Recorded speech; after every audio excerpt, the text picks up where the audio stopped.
Hey guys, American Trucker here. I know I've been making a lot of videos.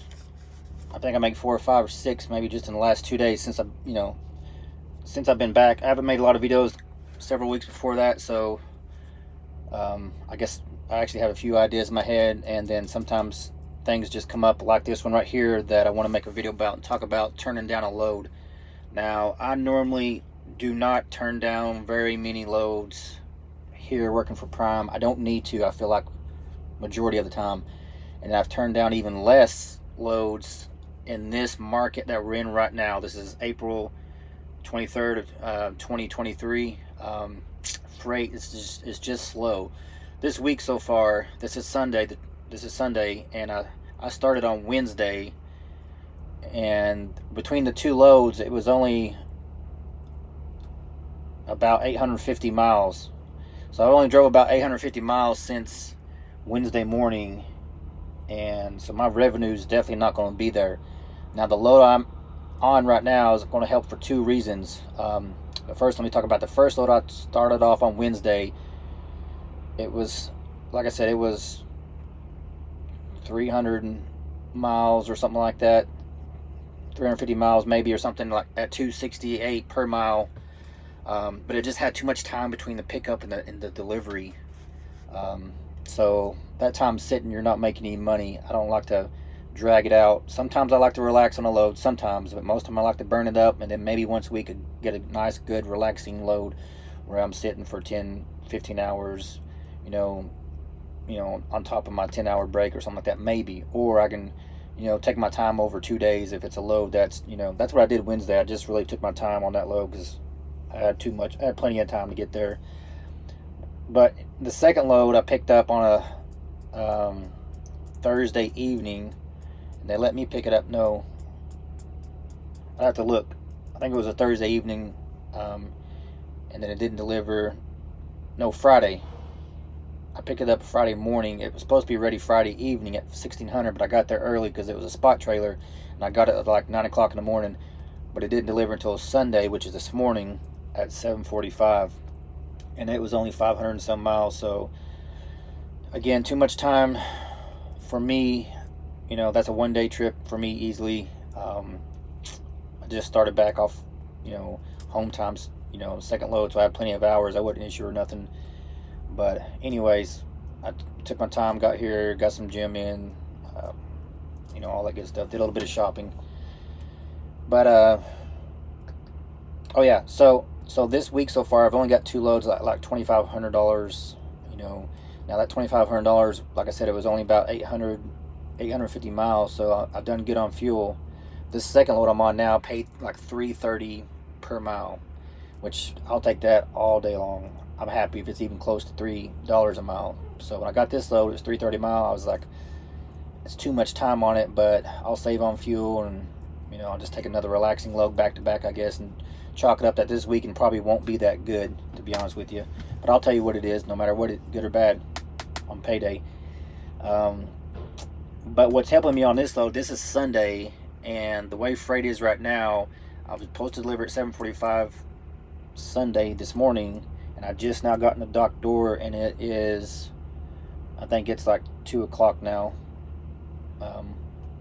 1400, 2 o'clock, same thing. So the good thing about this load, that is, I probably wouldn't get a load out till tomorrow morning anyways, more than likely Monday morning. And they sent me a load, and I actually turned it down. I'm going to talk about that in a minute. But I probably wouldn't have got a load out regardless, one way or the other, on a Sunday in this market. That's just the way it's trending right now for me. So I would have just sat here regardless. Well, at 7:45 this morning, my load here with the place where I'm at was supposed to be delivered. They didn't have a door for me, so they told me park outside the gate. They would call me. Well, I just now got in the door. It's 2 o'clock, and she said it would probably be another couple hours because they're so far behind before I actually get completely unloaded. So all the way up until I get unloaded and get the bills in my hand, I'm getting paid detention starting after an hour and a half. That was the rule on this one. Hang on one second. The agreement and the rule on this one was an hour and a half after my appointment time, detention starts. So my appointment time was at 7:45. So detention started, the clock started at 9:15 this morning. So truck drivers that know about detention know what that is. If you don't know, basically, if you're new to this channel, what detention is I have a 7:45 appointment, and then it'll be predetermined. Most time it's 2 hours, but this particular one was, there's an hour and a half buffer where they have an hour and a half to get me unloaded and out of here after my appointment time.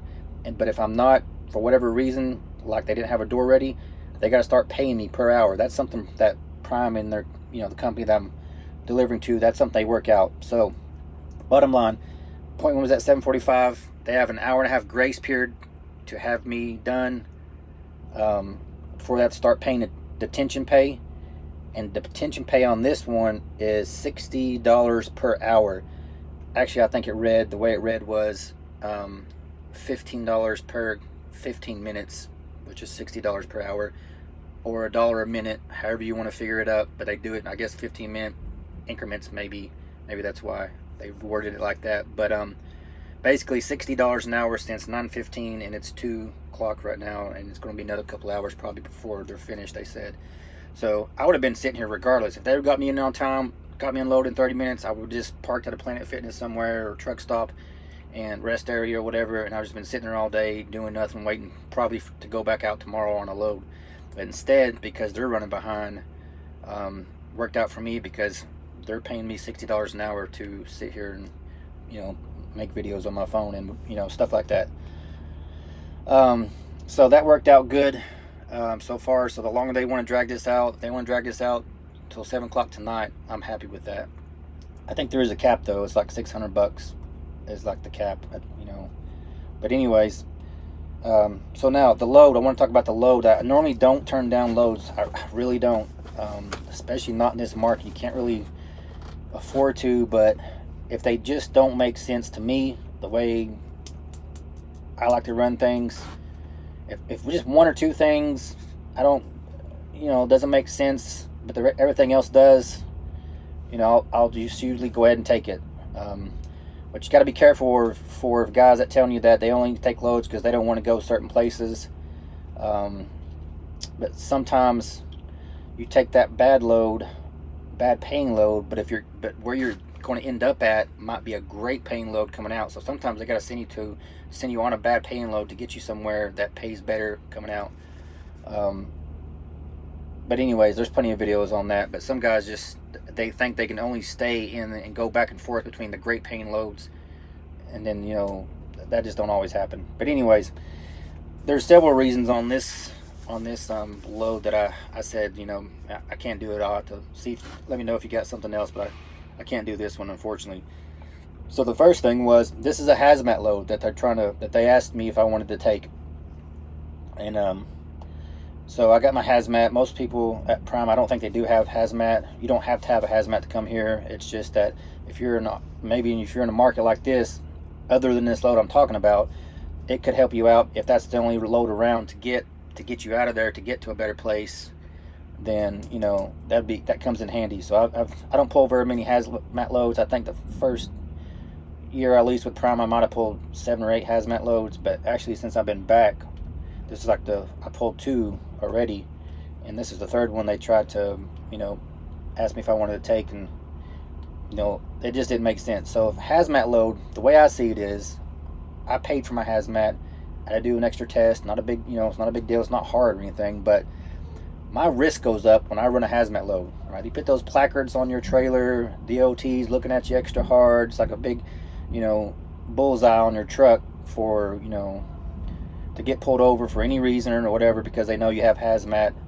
They don't pull you over just because you have hazmat, but now that's extra liability that you have going down the road with that. Also with hazmat loads, you can only go certain routes, so now sometimes it costs you more fuel because you can't go through big cities usually, or places like that. There's only certain routes you can go if you have hazmat. So that doesn't help. And the way I see it is, if my risk goes up, right, I'm the one that gets the ticket. So if my risk goes up, I do something wrong, I got this hazmat load, then I feel like the pay should go up. So if it's the exact same place going from point A to point B, right, and then one's a hazmat and one is not, and the one that's not pays $2 a mile, I feel like the hazmat should pay $2.01 or more per mile. It should always pay more. It shouldn't pay equal, because because my risk goes up, I feel like the pay should go up, right? And I definitely don't like, and I've had this put on me a few times, places where I've known I've went from point A to point B in the past and pulled loads for X amount of money and then turn around and get a hazmat load for less.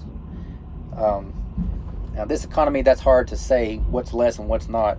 But anyways, this particular hazmat load, they wanted to pay me $1.86 per mile, which I wouldn't turn it down a normal load at $1.86 a mile, especially if I was going to go somewhere like Wisconsin or Illinois or somewhere where there was good freight coming out. I wouldn't complain about that at all in this market, right? It'll average out at the end of the week. But here's my other factors. It's a hazmat load and it's going to New Jersey. New Jersey is my least favorite state of all 48 states that we can drive through to go to. The pickup's there. The pickup's in New Jersey, and there's 2 drops after that. So the pickup's New Jersey, terrible place in my opinion. The pay's not good, and it's a hazmat load, and the pay should be good. $1.86 in this economy is not bad for prime, but it's not even that great in my opinion for a regular load, but definitely not for a hazmat load. Okay, so it picks up in New Jersey. Now the first stop is also in New Jersey. The pickup window is from, I got stuff written down here, but pickup window was from 07 to 12. So you know what that means. It's going to be at least 12, right? More than likely. So 07 to 12, it might be 12, 1, 2, 3 o'clock before they get you loaded. And then the next stop is 47 miles away, also in New Jersey, and that stop was also the same day. So if I get delayed at the pickup and then I try to go wherever this is across town, still in New Jersey, there's construction, whatever, if I get delayed from that first stop and they push me back another day, well, it just throws everything off. And then you know how that works, that's a chain reaction. I don't really like multiple stops either. So far it's a hazmat load, does not pay well. It's going to New Jersey, dropping off, it's picking up in New Jersey, dropping off first stop in New Jersey, and what did I just say? I forgot. I'm 47 years old, you gotta cut me a little bit of slack. So, and it pays terrible. I don't know, I probably said that already. Hazmat, pays terrible. It's going to New Jersey. Well, the pickup window, nothing's good about it so far. Alright, so now the next stop is after the Jersey is 1,019 miles away, and it's on the 27th. Well, I can do that in 2 days. So my first stop is on the 24th. I can have 1,019 miles down easily on the 26th. Midday probably on the 26th. So I run my clock, manage it right. This ain't till the 27th. So again, that's too much time. So it's just more time, which right now that's just what we're dealing with. But it's a hazmat, it's New Jersey, it's not paying well. The first stop's in New Jersey, the pickup's New Jersey, and then the next stop the last stop has too much time on it. And guess where it's going for my 90 for the last stop? Florida, which is notorious for having in a normal economy, no freight or absolutely terrible freight. There may be worse paying freight, but somebody would have to leave it in the comments below. Florida might be the worst paying state out of all the 48 states coming out of there, right? They're an import state. They import goods. They don't export a lot of stuff. So it's just, there's not one positive on that load, and you start adding all those up and all those factors. That's why I said no, I can't take that load. I'll wait. Normally everybody's got different ways of running their trucks, and everybody's got different reasons. But I'll see truckers that say, "Oh, I'm not taking that load because of this. I'm not taking that load because of that." And it's Sunday like today, and they're Thursday 4 days later, and they're still turning down loads. I'm like, bro, at some point in time you gotta take it. At some point in time, if I needed to, I would take this load if I really need to. If I didn't think they could give me something else, but I'm pretty confident they can get me something else. Probably paying the same. Maybe I've done this before and got loads paying better by turning down one load And I know people think that if you turn down a load, oh, they're going to give you a crappy one next. Well, I'll take the same $1.86 a mile and send me basically anywhere else, but ending up in Florida. If I end up anywhere else at $1.86 a mile, I'll probably be coming out better than ending up in Florida. So it's just too many cons, no pros at all for me, and too many cons. Traffic's terrible, the weather's terrible until you get in Florida, and then coming out of Florida is terrible. It's a hazmat load, got to take different routes, spend more fuel. Couldn't do it. So I don't turn down loads for many reasons, but if it was just one or two of those reasons, but it just, when you combine all those together, it just makes for a terrible week. And I'm already not having a great revenue week so far. Like I said, I haven't spent much fuel because of the low miles, and I think the revenue pretty good. It's been pretty so far. It has been pretty good. I don't know what I just said, but you know what I said. It's been good so far, but it's not high revenue, right? It's just low miles. It is high revenue, but I don't even know what I'm saying now. I'm delirious. I didn't get much sleep last night. So that's about it. I hope they take forever to unload this truck, at least another 2-3 hours. I'll be fine with that. At $60 an hour, like I said, I'm not complaining. Oh, this guy's trying to open up his doors. This is a place where you dock and you don't open up your doors. You just back in, and then they open them from the inside. And that way you leave your seal intact, and they break the seal and they verify that it wasn't broken before. And there's a guy on my right who's yelling over a couple trucks over, trying to tell this guy on the left not to open up his doors. He was about to break his seal, which is the same guy, if you watched my video earlier, that was parked in the middle of the road. So I know everybody says cut me some slack, but he just don't know what he's doing. He wasn't trained properly, maybe. But parking in the middle of the road, that ain't do with truck driver training. That's just do with, common courtesy or common sense, I guess. But not knowing that, there's not a lot of places like this where you don't break your seal and go ahead and open up the doors once they tell you to back in. But this is one of them. So he obviously hasn't been trained very well in many different facets of driving a truck. So anyways, if you listen to me ramble on, I appreciate it this long. It's too long of a video. I promise you I'm going to stop getting off on tangents, whatever, and try to, make my videos more precision, more precise about one topic and stick to it if I can. I think it just happens when you get older. You get younger, your attention span's about this big, and then you hear people, your parents or grandparents, and they just go and talk and talk and talk, and you get older, you find yourself start rambling like that, and you just wonder how that happened. How'd you get there? Anyways, alright guys, if you want to subscribe to my channel, if you got any particular comments about this video, leave them please, or if you want to leave in the comments about any other kind of video that you want me to make or talk about from my experience. I'm not an experienced truck driver. I don't feel like I can say I'm an experienced truck driver. I've only been doing this for less than 2 years. I'm coming up on 2 years, but less than 2 years now. I got a lot of life experiences. I have 24 years experience in the military. I can talk about that all day long, but have a lot of life experiences. I feel like that's helping me do well so far in the trucking, and it's not bad. It's a lot of freedom out here. Military, believe it or not, people probably think the opposite, but it's a lot of freedom of movement throughout your day. Like, you're not down. Well, some people have desk jobs and things like that, but you don't have that.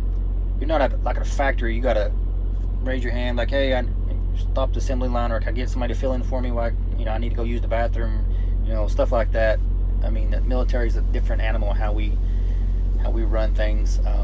I just feel like it's a lot of freedom, and I got used to that. And then I came out here to the civilian world after retirement, and I was trying to figure out what I was going to do, and this fits really well. The worst thing is being gone, but 24 years I spent a lot of time learning to be gone and cope with it. So doing that for me is not bad at all. And I think that's probably one of the biggest stressors for most people. It's being gone and being out here, and then when you have normal problems back home, it compounds it for people because they can't immediately deal with it, right? They can't immediately, if your wife hangs up on you, or your kids or whatever, they don't want to talk to you or something like that. Out here, there's nothing you could do about it. You feel like, oh, if I was at home, I could go in person and talk to them, and they're, anything that's a problem financially, the car broke down, the yard needs mowed, whatever, things that you would normally do or handle or be a part of, the solution or whatever. You feel like a lot of people get out here and they feel like they can't handle it out here, and that's what compounds being out here away from your home. These issues seem like they're way bigger than they normally would be if you were at home able to handle them in person. So that's the hard part for some people. I know when I first went in the military, the hard part was being gone, right? And I got used to it. I just pushed through it. It was a little bit easier to push through it, I guess, because I signed the contract and wasn't just, you know what, I ain't doing this, I'm going home. You can do that in truck driving. So a lot of people don't push through those initial barriers of being gone and learning how to work around being gone and maximizing their time when they are home, being efficient when they are away from home out here, working, saving money, being frugal on, not blowing all their money so they can take more time off. It's a big learning curve for especially a young man, but for anybody, even if they're older, if they've never experienced, a job that takes them away from the home for multiple weeks at a time or months. So I understand for a lot of people why it's difficult out here.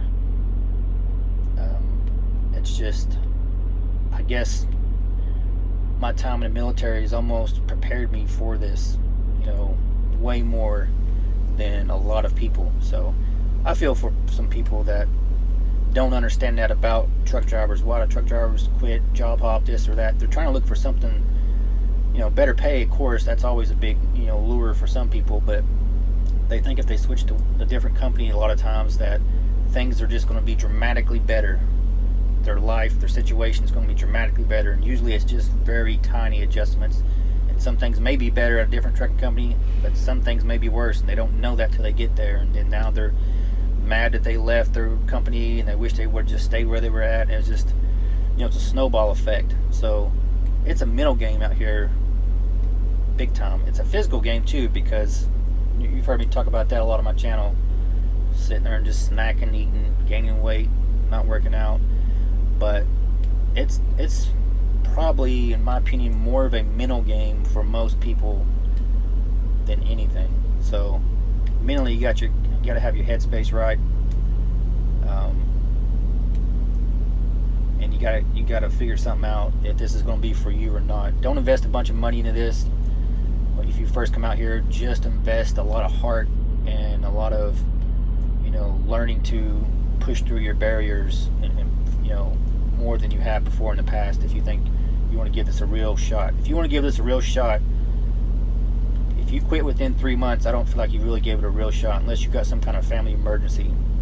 If you want to give truck driving a real shot, if you do 1 year, one solid year, and you're doing over the road and you're out here a lot, as much as possible, make as much money as possible, maximizing what you do with your money, and you give it at least 1 year. One, you'll have options to go find to find better local jobs.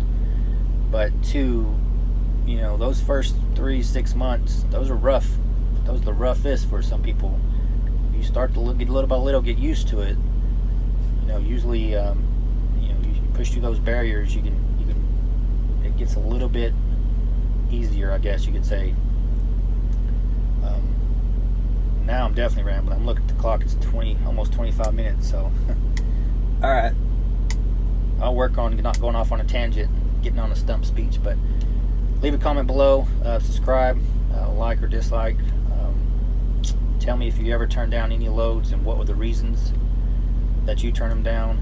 And that's it, guys. America First Transportation, and I'm American Trucker, and I am out.